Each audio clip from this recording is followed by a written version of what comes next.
Hariam children, today we will read the topic is nervous system. Nervous system already we have been completed one video, previous video. I discussed about neuron, structure and function of nerve cell, right? Then we shall be coming in this video the central nervous system. Let us have a look to the nervous system in detail, right? So nervous system basically consists of central nervous system and peripheral nervous system. Central nervous system consists of brain and spinal cord, whereas peripheral nervous system consists of somatic system and autonomic system. Somatic system is again divided into sensory nerves and motor nerves, whereas autonomic is sympathetic and parasympathetic, right? So today we shall be in this video, we shall be doing central nervous system consisting of brain and spinal cord.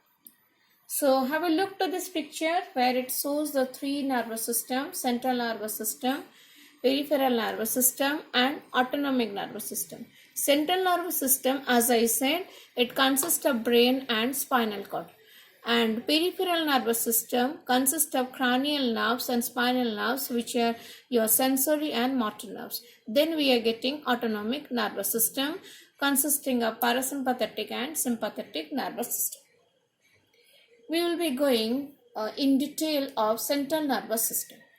Basically, the central nervous system consists of brain and spinal cord. The brain basically divides into three parts, right? That is the largest part, cerebrum, smallest part, cerebellum, and next to connected to the spinal cord is brainstem, or we say medulla oblongata. We will see the external feature of human brain, right? So if you will see externally, the human brain look equally like this. You will see here different lobes are present, right? Various color is given over here to make you identify each lobe. Frontal lobe, parietal lobe, occipital lobe and temporal lobe. Frontal lobe is the first part, or the front part of the your head, rather I can say, or the brain, and this is extended from behind your forehead to the back part, okay? And this is the largest part, and normally it is a myth, or you can say it is a belief of people that if the frontal part is larger, a person may be very brainy, because it is a significance is that the frontal part is larger means the cognitive knowledge of the person is more, means the person could able to memorize quickly and can do some structural things very fast, right? So it is creating an memory power as well as emotionally balanced power, right? So that is the basic work of the frontal lobe. Then we are coming to the parietal lobe. The parietal lobe is present just back of the frontal lobe, right? Just back of the frontal lobe, and this part normally it function the sensory information, right? All the five sense organs are controlled by this parietal lobe, okay? Then we are going to the next part, which is called occipital lobe. This occipital lobe is basically related to the vision, okay? So here we can able to know about the clarity, the vision of the eyes, okay? This is associated with that. Then we are going to the temporal lobe. This lobe is a part which is attached to our auditory function, right? Our hearing capacity, okay? So these are the basic four lobes of cerebrum, okay, which is the largest part of the brain. Then we are coming to the small brain, which we say the little brain, cerebrum. The cerebrum is associated with the muscular activity, all the glands and muscles, balancing, posture, it is controlled by the cerebrum. And finally, the brain as well as the spinal cord, which is a part of your brain along with the brainstem, okay? So we are getting here cerebrum having four lobes, cerebellum and spinal cord. Let us have a look to the function of cerebrum, cerebellum and medulla which we say the brainstem, right? So cerebrum, you see, it help in, as we have been seeing all the lobes, the character. So same character, it is significantly how it is function in our living body, right? So it is help in movement, and this part help in concentration, planning, and we shall be saying this is the speech, what we speak, that is the speech, it controlled by this. This part is for smell. This is all the part of the cerebrum, right? And this is your spatial recognition, your face experience, the activity of your face in every situation. And this is the sensation part. This part is for your taste and hearing.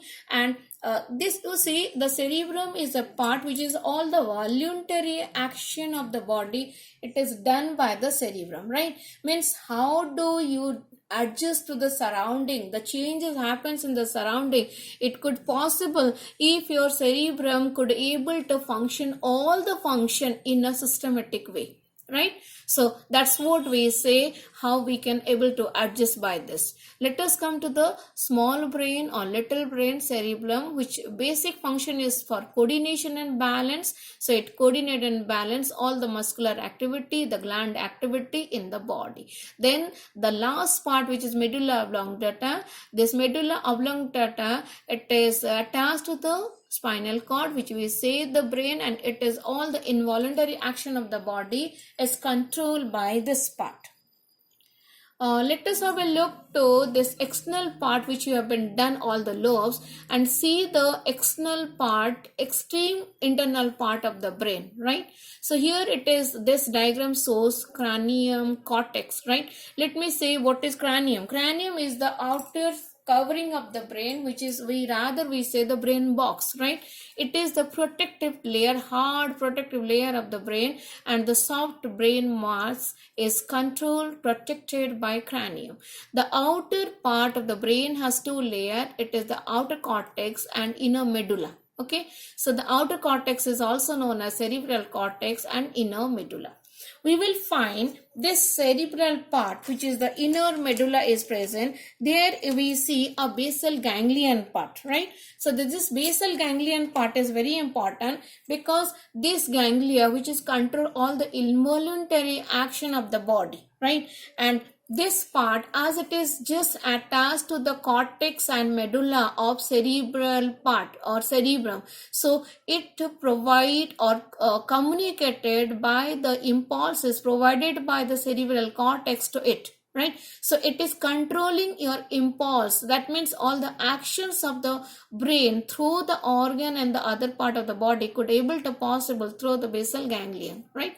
Then we are coming to the cerebrum, as we have been seeing the little brain present towards the lower part of the brain, right? Then we are coming to brainstem, which is the middle brain, and it is the basic part of medulla oblongata, two connected to the spinal cord. Then we are seeing the dura mater, this dura, which is a membrane, right? This is the membrane of the brain as well as the spinal cord, and this is connective tissue, which giving a protective covering to brain as well as spinal cord. Let us have a look to the detail of the brain and what are the different parts of the brain. We have learned right now the cranium, which is called the brain box, right? And this cranium, we say the skull, the outer part, and then we are seeing in the skull we are getting gyrus and slusses, right? So these gyrus and slusses are present in this skull or below the skull in cerebrum. So cerebrum parts, what we are getting the outer covering skull, we are getting gyrus and slusses present just below that and with the meninges, right? So look at this, the skull and meninges, these are the this is the hard covering, and meninges is 3-layered part. Okay, so this meninges is very important because it's the 3-layer part which consists of dura mater, pars mater, and arachnoid mater, right? So this is the 3-layer part, and here we shall be getting a fluid is present which is called the cerebrospinal fluid, right? This cerebrospinal fluid which protect the brain from all the injury, then it is present not only in the brain, rather in the spinal cord too, okay? And it protect the brain from all type of mechanical shock, right? It is a delicate part. Then we are seeing the gyrus and slusses, you see throughout the cerebrum you are getting some rigid shape, right? Convolution. You see, it is not smooth. It is a convolutions are present. So these convolutions are the present, which is the rigid part which is present in the gyrus, and it is found in the cerebral cortex, right? And these below these groups, you see, these are the fissure shape. This dark green color, this is the fissure shape which is called slushes. So they are the fissure shape, keeping a gap between the two rigid, right? That means it is this slushes and gyrus helps to when the brain is divided into two parts, right? Because we are bilaterally symmetrical animals, so our brain is divided into two hemisphere, right? And in the center it divided into two hemisphere, that is your right hemisphere and left hemisphere. So this losses could able to help to make the fissures, right? And it could able to communicate it between the two hemisphere, right?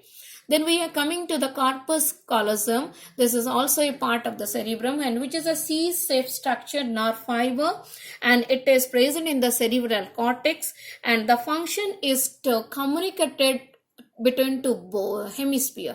As slushes make two hemisphere, also it is function is to communicate it between two hemisphere.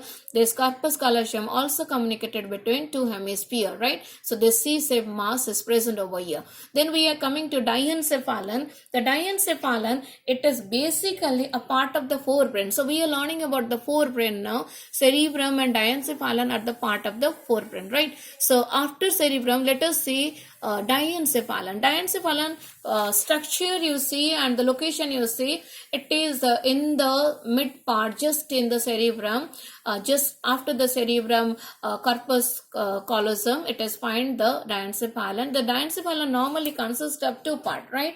It is a thalamus and hypothalamus, right? Thalamus is an important part in the brain because this thalamus is normally, it is a transmitted all the impulse, right, through the cerebral hemisphere, right? All both the hemisphere, it transmitted all the impulse, right? Means it communicated through the impulses to all the parts of the brain, rather the right and left side of the hemisphere, right? Then we are coming to the hypothalamus, which is again the integral part of endocrine system, right? All the gland system is held by the hypothalamus, which is a part of this diencephalon, right? Then we are coming to the midbrain, which is the brainstem. Then we are getting pons and we are getting medulla oblongata. The pons is an important part of this because the pons is find in the hind brain. It is connected to the cerebral cortex, okay, and it is also creating a balance in the body. It help in communication as well as the hemisphere communication also it is maintained and create a balance between cerebrum and cerebellum also. Okay, then we are coming to medulla oblongata, which is creating a balance in the body, and this medulla oblongata, all the internal organ means all the involuntary function of the brain is balanced by medulla oblongata. All involuntary action means the action of the heartbeat, the function of the kidney, function of the lungs, and all the internal organ is balanced and work due to this medulla oblongata. Okay, and then we are coming to cerebrum, as it is the small brain, and you see the fissures are there, and this small brain, it is present, and which balance your muscular activity, your balance the your coordination between the body and glands and muscles. Then finally it is communicated to the your spinal cord, right? Look at to this, as I said, the gyrus and slushes, they divide the brain, help to divide the brain into two hemisphere, right? So we are seeing the right hemisphere and the left hemisphere. You see the blue part is the right hemisphere and it is the yellow part which is the left hemisphere, right? So this center which divide into this two part, this is the fissure, right? And it could be possible because the slushes, right? And you are getting groups are there and the dark gray mass is your slushes, right? The fissures are present and these are the rigid group, okay? So we we are getting white matter and gray matter in the brain, right? And as we also get white matter and gray matter in the spinal cord. So we shall be going to that white matter and gray matter function.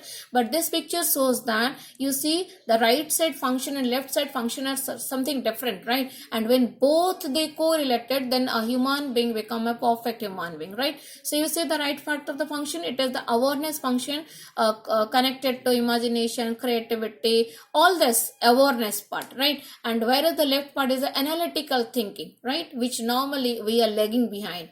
So logical reasoning, your math, science, it's better because of this left side, right? So let us have a look to the next another diagram through which we shall be seeing some other accessory part of the brain, right? We got the skull as we have been already done. We got cerebrum and we got cerebellum and as well as spinal cord, right? And we get medulla oblongata. Here the midbrain, which is the part of the brain, because normally we will, if you divide the brain into parts, then we will divide the brain into three parts. That is the forebrain, hindbrain and midbrain, right? So forebrain normally consists of your cerebrum and your corpus callosum or diencephalon. Corpus callosum is a part of cerebrum and diencephalon. Diencephalon and cerebrum are the forebrain. Whereas we are getting the midbrain, which is this, the smallest part of this, and this midbrain is all the reflex action of the body. It is controlled by this midbrain. Okay.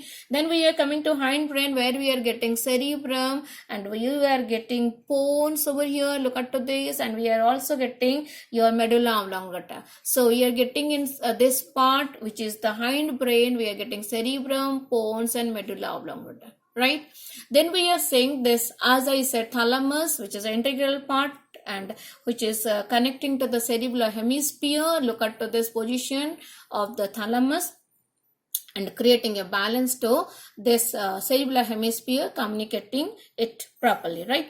And hypothalamus is the integral part. It is a communicated part to endocrine system, as well as it is a heat regulating system. Rather, we can say temperature regulating system of the body is hypothalamus, right? Your body temperature is maintained because of hypothalamus. Then we are seeing a small gland is present, which is called pituitary gland. The pituitary gland is called as the master gland of the body, because all the internal function of the body, also the growth of the body, right, it is controlled by pituitary gland. Though it looks very small, but it is called the master gland of the body. Then here we are seeing some ventricles.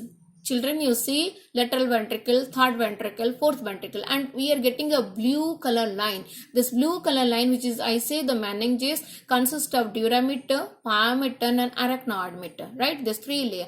This is a cerebrospinal fluid, right? This fluid is present, and that fluid is protecting the brain from any type of mechanical shock, right? So this is all about your different parts of the brain with function.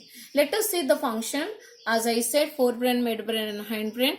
Forebrain is cerebrum hemisphere along with diencephalon, and you see the main thinking part, intelligence, all voluntary actions are present. Your smell, hunger, thirst is controlled by this forebrain. Then midbrain, which is the smallest part, all the reflex action, stimuli, your response, how do you behave with the changes in the environment. And you see here is a beautiful example I gave, that reflexes movement of the eye muscle, change of the pupils is when you see something very dangerous, your pupil size increases, right? So that is action of the midbrain. Then we are coming to hindbrain, which is pons and cerebrum and medulla oblongata.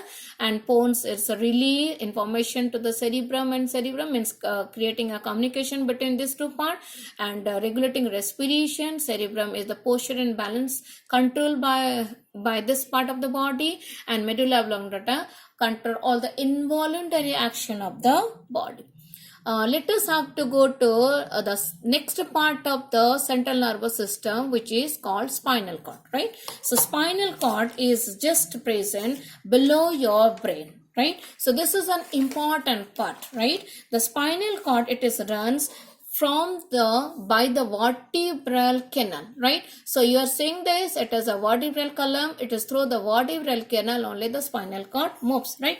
The spinal cord is around 40 45 centimeter. It is beginning just from the foramen of magnum, right? If I'm going back to the structure, children, you see this joint, it is right. So here you shall be seeing the foramen of magnum where the spinal cord arises, right? So this is the basic part, and you see the spinal cord is divided into 5 part basically, right? The cervical part, which is chest part, right? It is consists of 8 bones. Then you are coming to this is the neck part, brain, your head as well as neck region. This is cervical region. It is of 8 part. Then you are coming to the thoracic part, which is the chest part, right? From the collarbone to your chest cavity, right? So this is called thoracic bone, thoracic part. Then from the thoracic, your waist part, you are getting lumbar part. This is the lumbar bone. And finally we are getting the sacrum, and you are getting the coccyx bone, right? So this is the 33 bones are present in the spinal cord, and normally we say 31 because few bones are fused in the coccyx bone, right? And we are seeing in this part 8 cervical bone, as I say. In the neck region you are getting 12 thoracic bone, 5 lumbar bone, and 1 coccyx bone, right? So we are getting total 31 and 2 is fused over here. Okay, so now let us have an internal structure of this spinal cord, where we were finding the white matter and gray matter, and which we see in brain too, right? White matter and gray matter. So we shall be saying that how it is oppositely arranged in brain and spinal cord, and that to create an impulse and the balance in the body, right? So in brain also we get pyometer, durameter, and arachnoid motor. Same thing we shall be getting also in this spinal cord, right? So it is the internal structure of the spinal cord and the portion present in all the vertebrae present in the spinal cord. Okay, let us have a look to this diagram. As I was saying, it is coming from the foramen of magnum, right? So this is, you see, your brain and here, right? So the back part of the brain, you are getting the cerebrum, and it is the foramen of magnum, where if you will touch, now you will get a small gap. Okay, that is the brainstem start, and there you are getting the foramen of magnum, right? So this is the foramen of magnum where the spinal cord start, right? Spinal cord has some enlargement, right? So this is the cervical enlargement. In this enlargement you are getting the limbs, hand limbs, right? Rather we can say it the 4 limbs, your hands, we say the 4 limbs. Then we are getting another enlargement, that is we are getting the lumbar enlargement. So where we are getting the limbs, that is your hind limbs or legs, right? This is 2 enlargement you are getting. This is the spinal cord, delicated organ, and it is present in the vertebral column, right? And this spinal cord, it is ended by cauda licuna. Okay, so cauda licuna is the part where the spinal cord ends. Then there's the coccyx bone is present over there, and that is what you say film tramani, right? So this is the brainstem, which we say, and detail about spinal cord, right? So let us have a look to the difference between the spinal cord and the brainstem. Here it is brainstem. You can compare with the cerebrum and cerebrum too. The almost it is equal, right? So brainstem is a part of the brain. You see it is present in the central trunk of the brain, continue to the spinal cord, and spinal cord, it is found connected to this cylindrical mass, which is found from the foramen of magnum, and connected to the different part of the brain to the body. This is the brain part, and this part of the brain connect to the spinal cord, and it is run, the spinal cord runs to the vertebral column.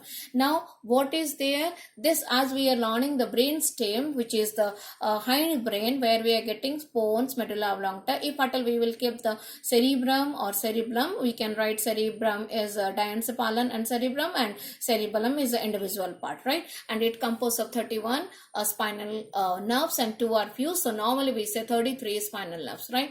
And here you see it is important point of position of the gray matter and white matter. So you see here the outer region of this brain is made up of gray matter, whereas the inner region is made up of white matter. So let me say, children, over here the gray matter and white matter, it is the arrangement of the neuron present in the brain, right? So the neuron are arranged in the brain in the process where the gray matter, white matter are present over there, and this is your cytone and the axon are present over there. Just the opposite, when the outer part is gray matter, you see in spinal cord the outer part is white matter, where in brain you are seeing the inner part is white matter, whereas it is your inner part is a gray matter, right? So you need to remember this presence of the white matter and gray matter in the brain and the spinal cord, right? And brain control the respiratory and cardiac function, whereas it is spinal cord, it is control with medulla oblongata all the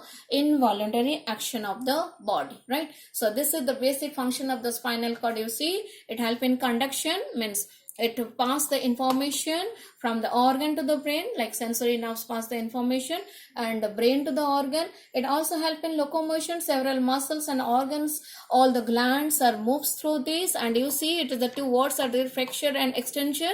That is your the movement of the bicep and tricep muscles, right? When you work, your bicep and tricep work, and as well as when you walk actually, so there the calf muscle also extend and flexure, so they both function by means of the spinal cord.